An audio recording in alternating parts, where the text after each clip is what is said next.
और इस पे हम लोग कई प्रश्न बना चुके हैं और बेहद ही इंपॉर्टेंट प्रश्न ये है, इसलिए जो है हम लोग इस प्रश्न को फिर से लेके आए हैं। इसको आप लोग जो है इंपॉर्टेंट कर लीजिए और इसको आप लोग एक दो बार खुद से बना लीजिएगा। जैसे इसमें बोला ये गया है कि टी एस के पिता की माँ है, बस जैसे बोला गया हम लोग को वैसे ही एज इट इज उतार देना है।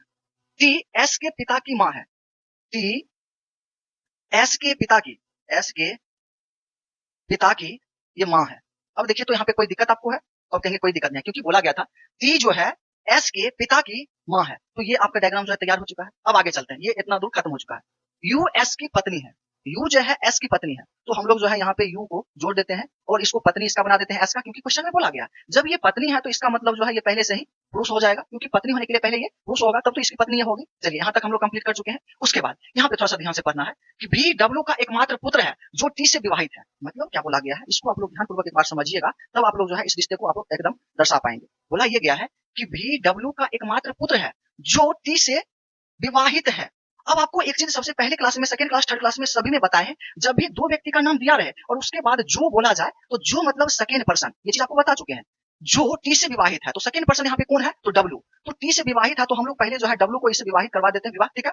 और ये जब पहले से महिला थी तो ये जो है अपने आप ये पुरुष हो जाएगा, जो कि पहले आप जानते भी हैं कि शादी जब भी होता है तो पुरुष महिला दोनों मिला के होता है। डब्ल्यू के बारे में समझ में आ गया है। अब यहाँ पे बोला गया कि भी डब्ल्यू का एकमात्र पुत्र है, तो भी जो है डब्ल्यू का एकमात्र पुत्र है, और जबकि इन दोनों गार्जियन का एकमात्र पुत्र जो है उसका नाम यहाँ पे नहीं दिया गया था, हम सिर्फ यहाँ पे दर्शाए थे। अगर इसके बदले जो है हम लोग यहाँ पे जो है भी लिख दें तो कोई दिक्कत, तो आप कहेंगे कि कोई दिक्कत नहीं। आप देखेंगे तो अब इसका जो है लाइन पूरा हो जाएगा। भी जो है डब्ल्यू का एकमात्र पुत्र है, भी जो है डब्ल्यू का एकमात्र पुत्र है, इसके अलावा कोई पुत्र वगैरह नहीं है, जो कि एक्जैक्ट यहाँ पे मिल रहा है। अब आगे चलते हैं, और जो टी से विवाहित है, जो मतलब सेकंड पर्सन जो कि टी से विवाहित, ये आपको करवा दिए यहाँ पे। अब आगे चलते हैं, एक्स यू की पुत्री है, एक्स जो है यू की पुत्री है, तो इसकी पुत्री होने के लिए एक्स नीचे आ जाएगा, ठीक है। और पुत्री में हम लोग जो है माइनस से दर्शाते हैं, एक्स यू की पुत्री है। वाई एक्स का भाई है, वाई जो है एक्स का भाई है, तो चलिए भाई को हम लोग कॉमा से यहाँ पे दर्शा देते हैं, ये भी हम लोग लिख चुके हैं। और जड से विवाहित है, वाई एक्स का भाई है और जड से विवाहित है, तो ये इसका भाई तो है लेकिन इसका जो है शादी जड से हो चुका है, ठीक है, जो कि आपको बताया गया। और ये पुरुष है तो ये क्या हो जाएगी, तो ये महिला। अब देखिए टोटली जो है आपका डायग्राम बनके तैयार हो चुका है।